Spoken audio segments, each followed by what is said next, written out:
Hello and welcome to this Trigger 2-minute tutorial, which is a remake of our discussion about ASIO drivers. So by default, Trigger, when you first install it, will use WDMs, Windows Drivers for Media. But we highly recommend that you use ASIO drivers, as this will give you far improved latency when you run your Trigger project. ASIO being audio streaming input and output.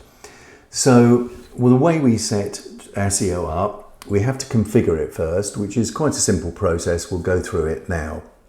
So if we look at the output devices that are available for this Q button, you can see these are the hardware devices attached to my system currently, and these are all using WDM drivers. We have a label in the top right hand corner of our project window here indicating that we're using WDM drivers. So in order to set up ASIO drivers, I'm first of all going to switch on my new device. I've already previously installed the ASIO drivers for this device on my system, and you'll see on the status bar, Trigger's detected that there's been a change in the audio hardware attached to the computer. So the first thing I'll need to do is reset the audio hardware within Trigger. So that tells Trigger to go off and reset all the hardware devices that are attached to the system. Now, to set up our ASIO configuration, we go to the environment option on the main menu and select audio configuration.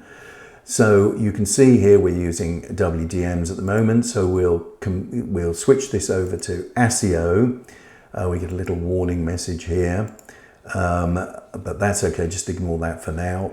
And the actual device that we want to use, or the driver for the device we want to use, is this one, Studio USB ASIO driver. So once we select that, you can see that the bottom pane here populates with these purple panels, and these depict the actual physical devices that the driver can access on your hardware device. So today we're going to set up 2 stereo buses to access this. So we just simply click on the Add Stereo Bus here. We'll add 2 stereo buses, and we've got 6 analog outputs in total. So I'm going to add a couple of mono buses here.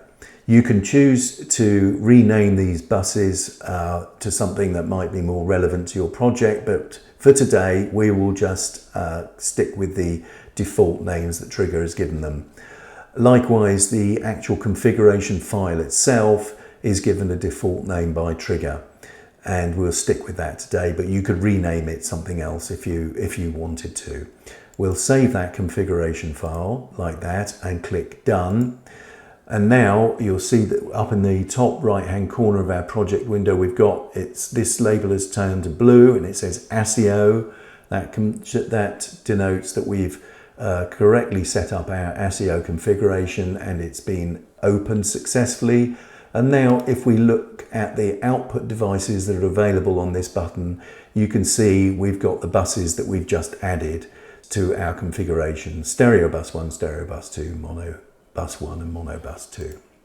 Okay, that's the basics of setting up ASIO. I hope it makes sense and you've enjoyed watching, and you'll join me next time.